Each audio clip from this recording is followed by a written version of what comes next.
네, SK인베스트의 송가람 대표님과 함께합니다. 어서 오세요. 안녕하세요. 네, 반갑습니다.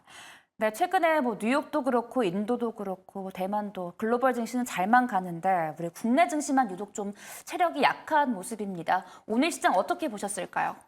말씀해 주신 것처럼 해외 시장 대비했을 때 우리 시장이 체력이 조금은 약한 모습을 보여지고 있다라는 사실입니다. 지금 상황 같은 경우에는 특히 오늘 시장 봤을 때 코스닥 시장이 좀 더 약세를 보이는 모습이 나왔죠. 이 코스피 대형주들은 최근에 화장품주들이라든지 반도체주들은 어느 정도 지지되면서 상승한 이후에 크게 눌리는 흐름 없이 어느 정도 지지까지 되는 모습이 나왔지만 네. 코스닥 같은 경우에는 굉장히 다양한 지금 반등이 나왔던 종목군들이 대부분 하락하면서 식품주 위주로만 움직임이 나왔습니다. 이런 흐름 같은 경우에는 시장 전체적인 예수금 자체가 아직까지는 부족한 상황이다. 시장을 주도하는 주도 섹터가 부족한 상황이다. 이 두 가지를 체크를 해보실 수가 있을 텐데요. 아무래도 이번 주 같은 경우는 2차 전지 그리고 석유 시추 관련된 테마주들 위주로 움직임이 나왔는데요. 이런 종목군들 같은 경우에는 오늘 시장 그리고 이번 주 중 수요일 이후에 시장에서 낙폭이 상당히 컸지만 어느 정도 보유하고 계신 분들 같은 경우에는 이런 이슈가 강했던 종목군들은 다시 한번 반등이 나오기 때문에 이런 재반등 위치에서는 줄이면서 이런 보유 비중 줄이면서 리스크 관리도 함께 해보시는 것이 어떨까라는 점 말씀을 드리겠고요. 지금 시장 자체는 이런 코스닥 시장이 크게 눌리는 상황이기 때문에 전체적으로 앞으로의 미래 성장 가능성이 있는 반도체 섹터를 보신다든지 그의 다양한 코스피 위주의 대형주 위주 섹터를 체크를 해보시면서 저점 매수를 해보셔야 되는 시기가 아닌가. 그리고 또 한 가지는 코스닥에서 강하게 올라왔던 종목군들 리스크 관리가 필요한 시기다라는 점까지 함께 말씀을 드리겠습니다. 네, 이렇게 시장에서 주도 섹터가 달리 없을 때 주목하는 것이 바로 새내기주가 아닐까 싶습니다. 오늘 이 그리드 위주라는 종목이 상장을 했어요. 이 회사가 전력 수요 관련 분야에서는 1위라고 하는데 이 AI와 함께 가는 게 항상 이 전력난이라는 키워드잖아요. 이쪽 회사는 좀 어떻게 보고 계실까요? 말씀해 주신 것처럼 네. AI와 전력난 계속해서 함께 갈 수밖에 없겠죠. 지금 AI 관련해서 가장 큰 이슈가 나오고 있는 것이 반도체 이슈다라고 볼 수가 있습니다. 이런 반도체 이슈가 계속해서 나오고 있는 것은 데이터 센터에 대한 방대한 수요가 늘어나고 있다는 점이겠죠. 고성능 반도체들의 수요가 늘어나는 만큼 이런 고성능 반도체들 그리고 다양한 데이터 센터들은 수많은 전력을 사용할 수밖에 없는 상황이기 때문에 그렇죠. 이 점에서 계속해서 이런 수요들은 늘어날 수밖에 없겠다라는 점에서 우리가 중장기적으로 충분히 볼 수 있는 회사들이 많이 있다라는 점. 그 외에도 이런 시장적인 수요 외에 네. 미국 시장이라든지 기존 이런 전력 인프라 자체가 우리나라처럼 잘 깔려 있지 않은 이런 국토가 굉장히 방대하고 인프라 자체가 크게 좋지 않은 회사들 같은 경우에는 네. 꾸준히 이런 수요가 늘어날 수 있고 국내 기업의 수혜를 받을 수 있기 때문에 이 점도 중장기적으로 볼 수 있는 또 한 가지 이슈가 될 수 있다라는 점 두 가지 체크를 해보시면 좋을 것으로 보이고요. 네. 우리 시장에서의 이런 전력주들의 흐름 같은 경우는 최근에 이런 대형주들 같은 경우에는 꾸준한 상승 흐름이 나오고 있지만 중소형주들 테마성으로 움직인 코스닥 종목들 위주로는 이런 시총이 낮은 종목들 같은 경우에는 올라왔다 크게 밀리는 경우가 상당히 많습니다. 앞서서 말해드렸던 것의 연장선상이라고 볼 수가 있을 텐데요. 이런 종목들 같은 경우에는 아무래도 중장기적으로 이런 전력 테마 관련된 종목군들이 꾸준히 주목을 받을 수밖에 없겠지만 테마성으로 올라온 종목군들은 리스크 관리를 해볼 필요가 있다라는 점 말씀을 드리겠고요. 여기서 또 한 가지 그리드 위즈 말씀을 드린다면 이 네. 그리드 위즈 같은 경우에는 에너지 데이터 테크 기업입니다. 이 전력 수요 관리 시스템을 가지고 있고 거기에 따른 전기차 충전이라든지 태양광 관련된 ESS 시스템 이런 발전 설비를 공사하고 운영 관리까지 하는 업체다라고 볼 수가 있습니다. 그래서 이런 ESS 관련된 업체들은 꾸준히 주목을 받을 수밖에 없는 시기다라고 볼 수가 있기 때문에 2차 전지 관리에 관련해서 아직까지는 성장 동력이 크지 않겠다. 테슬라 판매량이라든지 2차 전지의 판매량이 어느 정도 부진하다라고 하더라도 ESS 쪽은 우리가 꾸준히 주목해 볼 필요가 있다라는 점도 함께 말씀을 드리겠습니다. 네, ESS까지 짚어주셨고 어쨌든 이 반도체 수요가 늘어나면서 전력 난에 대한 키워드는 계속해 중장기적으로 보면 좋을 것 같다라고 말씀을 해주셨는데 오늘 그리드 위즈가 81,800원을 찍었다가 마감을 47,800원에 했습니다.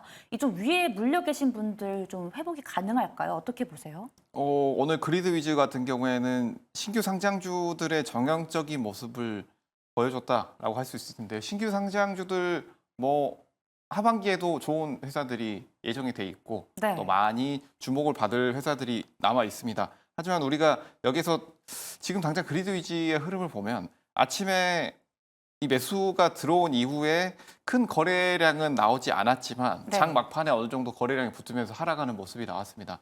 내일 금요일장의 특징이라고 볼 수도 있을 텐데 금요일 시장에서는 아무래도 오전 시장의 수급이 어느 정도 몰리다가 그 수급이 연속되지 않고 점심때 그리고 장 마감 때까지 크게 변동이 없는 모습이 자주 목격이 되고 있는데요. 이런 그리드 위즈의 오늘 흐름을 본다고 하더라도 큰 거래 대금이 9시경 꾸준히 나온 이후에 그 이후로 쭉 밀린 이후에 23%로 마감을 하는 모습이 나왔습니다. 이렇게 됐다면 아무래도 고점에서 접근하신 분들도 있을 것이고 그리고 공모를 하고 계신 분들도 있을 텐데 다음 주 같은 경우에 추가로 반등은 나오겠지만 우리가 여기에서 이런 출발 시작가의 절반 가격이 깨지는지 여부 이 여부를 함께 체크를 해봐야 된다라고 볼 수가 있을 텐데 여기서 4만 원 이상 이탈이 나온다라고 했을 때는 비중 축소 그리고 비중 5만 축소. 원, 네, 5만 원 이상 돌파가 나온다면 어느 정도 분할로 수익 실현하면서 가져가 보는 것이 어떨까라는 점도 함께 말씀드리겠습니다. 네, 4만 원 밑으로 내려가면 비중을 축소하고 5만 원대 좀 올라가면 조금씩 매수해보는 것도 괜찮다라는 고견을 전해주셨습니다. 근데 오늘 2차 전지 이야기 안 할 수 없잖아요. 오늘 2차 전지 에코프로머티 추가 블록딜 소식으로 다른 2차 전지 섹터에까지 끌어내렸습니다. 뭐 이에 대해서 트럼프 전 대통령이 이 바이든 대통령의 전기차 정책을 다 뒤집어 버릴 것이다 이야기를 하면서 2차 전지 쪽이 흔들렸는데 이때 좀 담아야 되는 건 어떻게 생각하세요? 뭐 2차 전지 같은 경우에는 블록딜 이슈도 있었고 그리고 트럼프 전 대통령의 기존 정책 전환 폐지에 대한 내용이 나오면서 이슈가 크게 나왔습니다. 지금 가장 궁금하신 분들이 뭐 지금 매수를 할 타이밍이냐라는 점이 굉장히 궁금하실 텐데요. 네. 뭐 이런 에코 프로버티 같은 경우에는 지금 블록딜 여파로 좋은 이슈가 나왔기 때문에 움직임이 나오고 있지만 이런 블록딜 여파가 어느 정도 갈 것이냐라는 부분에 있어서는 다음 주에 추가적인 수급 여부를 우리가 함께 체크를 해봐야 된다라고 볼 수가 있겠죠.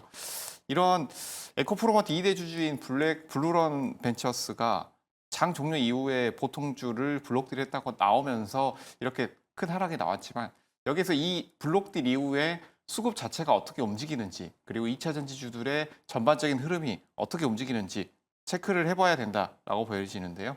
지금 가장 뜨거운 감자가 아무래도 미 대선이 아닌가 싶습니다. 이 미 대선 결과에 따라서 네. 우리의 지금 에너지 정책, 그것에 따른 우리 국내 정책 여부 그리고 이런 시장도 크게 달라질 수밖에 없을 텐데요. 뭐 이런 유럽의 친환경 정책뿐만이 아니라 미국 대선 결과에 따른 친환경 정책이 어떻게 바뀔 것인지 그리고 에너지 정책을 어떻게 유지할 것인지 여부에 대한 것들이 초미의 관심사라고 볼 수가 있겠죠. 아무래도 트럼프 대통령 같은 경우에는 제조업 기반의 지지자들이 많기 때문에 네. 이 부분에 좀 더 신경을 쓰지 않겠느냐라는 점 볼 수가 있겠고 여기서 이슈가 나왔던 것이 방금 말씀해 주셨지만 전기차 정책 특히 바이든 대통령이 집중적으로 추진했던 전기차 정책에 대해서 철회를 하겠다라는 발언이 나왔기 때문에 2차 전지주들 전반적으로는 아무래도 리스크가 부각되는 것이 아니냐라는 것들이 추가적으로 나왔겠지만 2차 전지 전체적인 밸류에이션 자체는 지금은 아직까지 높지 않은 상황이다라고 볼 수가 있을 텐데 지금 고점 대비 많이 떨어졌습니다. 그래서 이 떨어진 상황에서는 이 가격대 좀 더 지지가 나온다라고 했을 때는 이런 악재가 나온 이후에 크게 눌리지 않는다라고 한다면 충분히 분할로 접근을 해볼 수도 있는 위치다라는 점도 함께 말씀드리겠습니다.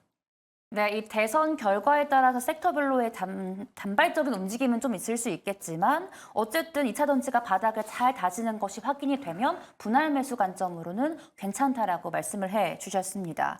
이제 또 AI 지각생이죠. 애플이 인공지능 시장에 뛰어들었습니다. 이 애플 인텔리전스를 공개를 했는데 이게 또 아이폰 15 프로 이상만 된다라고 합니다. 이 전문가들은 애플 인텔리전스의 구동의 핵심이 이 D램이랑 카메라로 보고 있거든요. 그러면 삼성전자, SK하이닉스, 뭐 카메라 모듈 쪽은 LG이노텍 이쪽 좀 수혜받지 않을까요? 뭐 기존에 이런 수혜가 계속해서 나왔던 것들이 전장 사업 쪽이라고 볼 수가 있겠죠. 전장 사업 쪽에서 수혜를 받았던 이력이 있는 회사들 주목을 해볼 필요가 있다라고 볼 수가 있습니다. 이 애플 인텔리전스 구동의 핵심은 D램과 카메라 부품이죠. 네. 이런 부품들이 주목을 받을 수밖에 없는 점. 이전 자율주행들이 주목을 받을 때 이런 D램과 카메라 부품들이 계속해서 주목을 받았죠. 왜냐하면 아무래도 직접적으로 연관을 가져갈 수밖에 없는 부품들이다라고 볼 수가 있기 때문입니다. 이 애플 인텔리전스는 나오기 전부터 애플 비전을 통해서 굉장히 주목을 받았던 쪽이라고 할 수가 있을 텐데 AI 생태계에서 여기에서 애플 인텔리전스까지 합해진다라고 했을 때 더 큰 시너지 효과가 나오지 않겠느냐라는 점을 볼 수가 있겠습니다.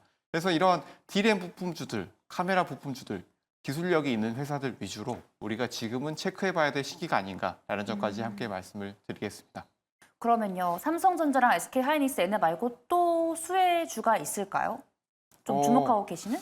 지금 수혜주 같은 경우에는 지금 삼성전자와 SK하이닉스 같은 경우에는 반도체주들이 주였다라고 한다면 네. 지금은 카메라 관련주들 카메라 한번 우리가 관련주들. 체크를 해봐야 되지 않겠느냐라고 볼 수가 있을 텐데 네. 이 카메라 관련주들 같은 경우에는 이전에 방금 전에 말씀드렸던 것처럼 자율주행 관련해서 전에 이슈가 있었던 회사들을 우리가 체크를 해봐야 되지 않겠느냐라고 볼 수가 있을 텐데 카메라 관련주들은 뭐 카메라 렌즈 이미지 센서 이런 쪽도 있을 수가 있고 그리고 모듈 업체 이쪽도 볼 수가 있겠고요. 그 외에 애플 글래스를 말씀드렸던 것처럼 XR 기기에 들어가는 부품들 그리고 자율주행의 핵심 부품들 한번 체크를 해볼 수가 있을 텐데 네. 그 중에서도 제가 보고 있는 회사는 LG 이노텍 보고 LG 있습니다. 이노텍. 네, LG 이노텍 같은 경우에는 스마트폰용 전장용 카메라 그리고 그 외에 광학 솔루션 전장 사업 부품이 이슈가 있을 때마다 좋은 흐름들이 나왔고 지금도 전반적으로 좋은 흐름을 보여주고 있기 때문에 이런 카메라 쪽 이슈 체크하고 계시는 분들은 LG 이노텍 함께 체크해 보시는 것도 좋겠다라는 점 말씀드리겠습니다. 네, LG 이노텍 말씀해 주셨고 오늘 이제 윤석열 정부의 새 저출생 대책으로 아주 핫했습니다. 뭐 꿈비, 메일 유업, 아가방 등 시세를 분출을 했는데 이게 좀 단기적인 모멘텀으로 봐야 될까요? 아니면 좀 추세를 이어갈 수 있을까요? 어떻게 생각하세요? 뭐 유아용품 같은 경우에는 꾸준히 모멘텀이 나올 수밖에 없다라고 오. 볼 수가 있을 텐데 두 가지 관점에서 보셔야 된다라는 점 말씀을 드리겠습니다. 첫 번째로는 아무래도 테마성이 있는 섹터이기 때문에 네. 이 점에 있어서는 매매에 있어서는 우리가 리스크 관리를 할 필요가 있다. 여기 앞에서 보시는 것처럼 꿈비 같은 경우에 오늘 상당히 많이 올랐죠. 15% 꿈비는 넘게 올랐네요. 15% 이상 네. 많이 올라왔는데 이 많이들 아시는 분들은 뭐 집에 아이가 있으신다든지 아니면 가족분들 중에 육아를 하시는 분들은 꿈비를 많이 아실 겁니다. 이 육아용품 관련해서 굉장히 많은 제품들을 만들고 있는 회사인데 가구용품 전문 회사지만 그 외에도 관련된 육아용품 뭐 매트라든지 침대에 사용할 수 있는 육아용품 등을 제조하고 판매하고 있기 때문에 꾸준히 이슈가 나오고 있습니다. 이런 종목군들과 섹터는 우리가 볼 점이 이슈가 있었던 점, 바로 국가 정책에 관련된 이슈가 나왔던 종목군들은 네. 한 번 이슈가 있은 이후에도 잠잠할 때 다시 한번 또 이슈가 계속해서 나올 수밖에 없기 때문에 이거는 꾸준히 우리가 지켜봐야 된다. 첫 번째로는 단기적인 이슈로는 우리가 체크를 해봐야 된다라고 했지만 네. 이런 유아용품 그리고 키즈 관련된 제품 같은 경우에는 꾸준히 우리가 수요가 늘어날 수밖에 없다라는 점 말씀을 드릴 텐데 네. 여기서 의문점을 가지실 분들이 아무래도 저출산이기 때문에 아이들이 줄어들지 않겠느냐. 네. 그렇다면 시장 파이도 줄어드는 것 아니냐라는 점을 말씀을 하실 텐데 지금 아이들 대부분 한 명을 많이 낳고 있죠. 그렇죠. 하지만 이 한 명에게 쓰는 비용이 예전과는 비교할 수 없을 만큼 굉장히 많은 비용을 사용을 하고 있다. 그리고 이 시장 자체도 어느 정도 고급화되고 여기에 따른 비용 자체의 지출이 굉장히 커지고 있다라는 점에서 정부에서의 지원금 이뿐만이 아니라 이런 유아 시장에서의 패러다임 변경 그리고 수요 증가, 수요에서의 그런 고급화 이런 것들을 함께 체크를 해볼 필요가 있다라는 점까지도 말씀을 드리겠습니다. 네, 테마성으로 갈 수도 있지만 어쨌든 이 국가 정책이기 때문에 좀 모멘텀을 갖고 갈 것이다라고 말씀을 해 주셨습니다. 이건 또 국내 조선사 오늘 참 수급이 좋았는데요. 이제 수주가 밀려들고 있다는 소식은 작년부터 확인을 했는데 이게 실적에 찍히지가 않으니까 좀 부진했던 것 같습니다. 근데 이제는 좀 실적에 잡히는 시기가 들어오지 않았습니까? 이제 이쪽은 또 어떻게 보실까요? 조선주들 같은 경우에는 실적이 어느 정도 이제 잘 잡히고 있죠. 네. 수주 성과가 상승세에 있고요. 그리고 또 한 가지 지금 3년치 건조 물량을 체크를 해보면 건조 물량 자체가 상당히 많이 늘어나고 있다라고 볼 수가 있겠습니다.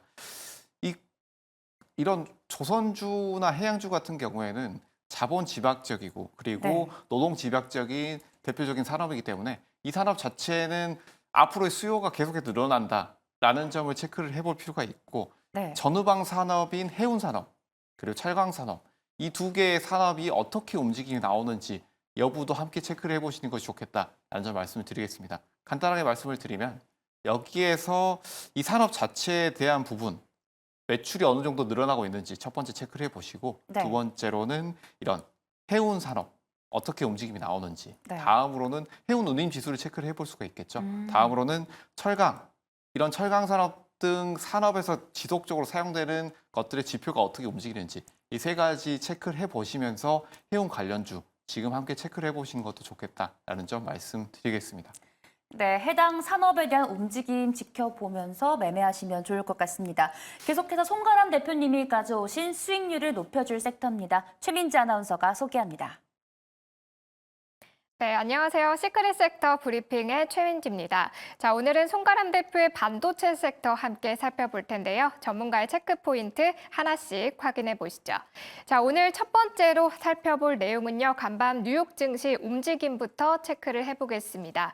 자, 전날 엔비디아의 주가가 3.5% 급등한 가운데 이 필라델피아 반도체 지수가 1%대 강세를 기록했는데요.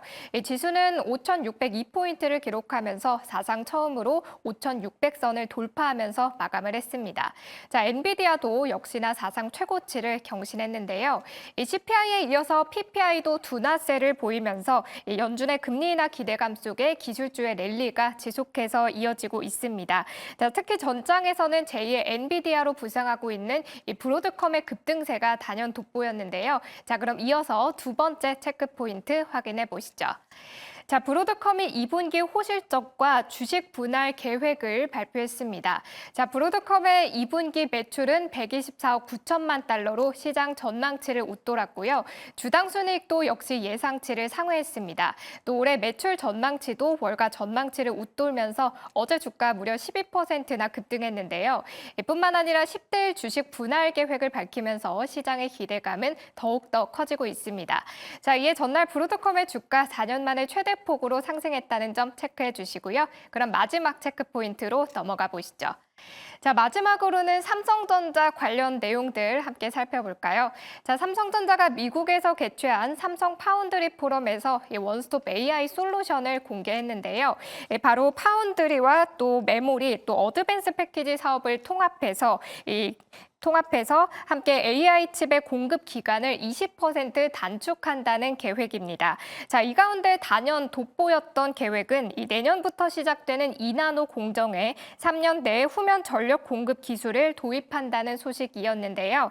자, 이 기술은 TSMC와 인텔 등 주요 경쟁사들에서 계속해서 도입을 시도하고 있지만 워낙에 고난이도인 만큼 아직까지 상용화가 된 사례는 없습니다.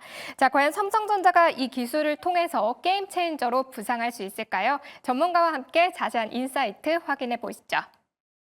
네, 송가람 대표님 반도체 섹터 가져오셨습니다. 바로 어제입니다. 엔비디아가 시세를 내주면서 미국 필라델피아 반도체 지수 정말 급등하는 모습을 보였습니다. 이 국내 장에서도 외국인들이 이 반도체 투톱 담아가면서 아주 기분 좋은 모습을 보여줬는데 이제 이 반도체 섹터 주도주로서 좀 힘을 받는 건지 궁금한데요. 말씀해 주신 것처럼 엔비디아의 흐름 우리가 무시할 수는 없겠죠.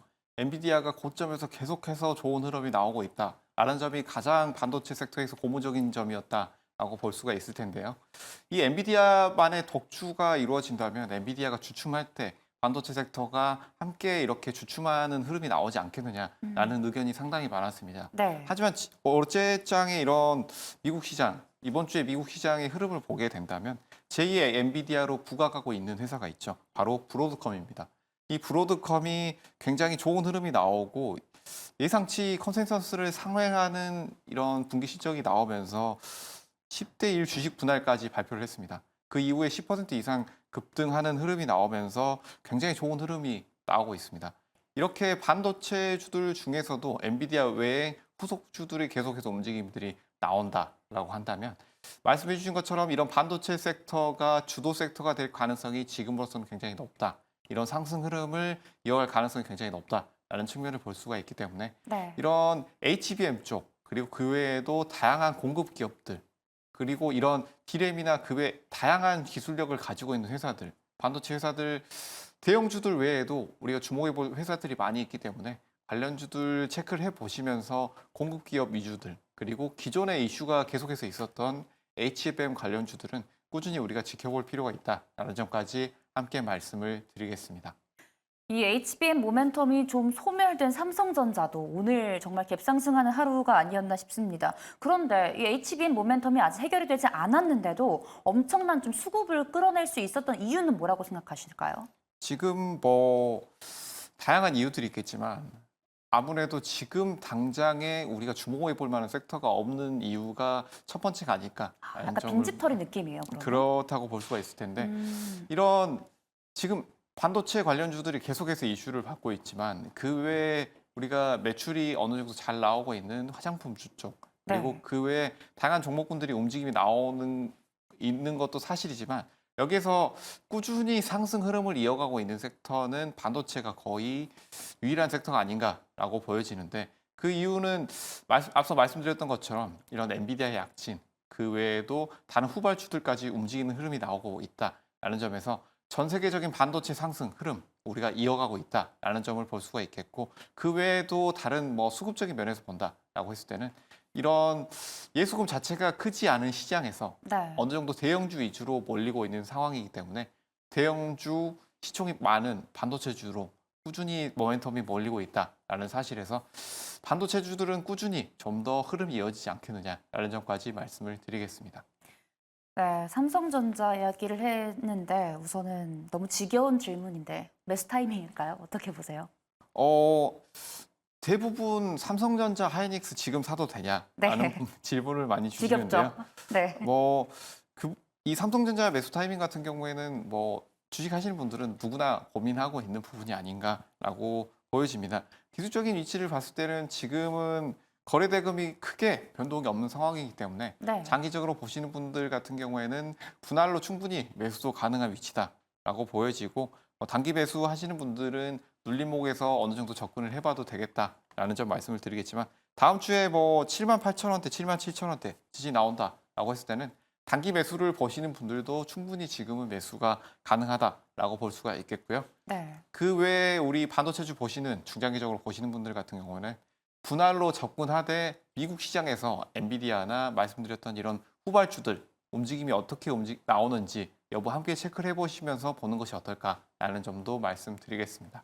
그러면 오늘 반도체 가져오셨잖아요. 네. 탑픽은 어떤 종목일까요? 네, 반도체 탑픽으로 가져온 종목은 바로 네. 이오테크닉스입니다. 이오테크닉스. 네네. 이오테크닉스 같은 경우에는 삼성전자의 D램 공정에서 사용하는 장비인 이런 스테이트 다이싱 장비를 공급하고 있고 이런 공급하고 있는 회사들 중에서도 기술력이 있는 회사이기 때문에 장비주들 중에서 우리가 주목을 해볼 필요가 있다라고 보여지는데요. 이오테크닉스의 가격을 말씀을 드릴 텐데요. 매수가는 지금 19만 2천 원. 19만 2천 원. 네. 매수가는 19만 2천 원 드리도록 하겠고요. 목표가는 23만 8천 원, 손절가 18만 4천 원 제시해 드리도록 하겠습니다. 네, 레이저 어닐링 장비와 다이싱 장비 공급 중인 이오테크닉스 가져오셨고요. 매수가는 19만 2천 원, 목표가는 23만 8천 원에 손절가는 18만 4천 원 제시해 주셨습니다. 오늘은 여기서 마칠게요. SK인베스트의 송가람 대표님과 함께했습니다. 고맙습니다.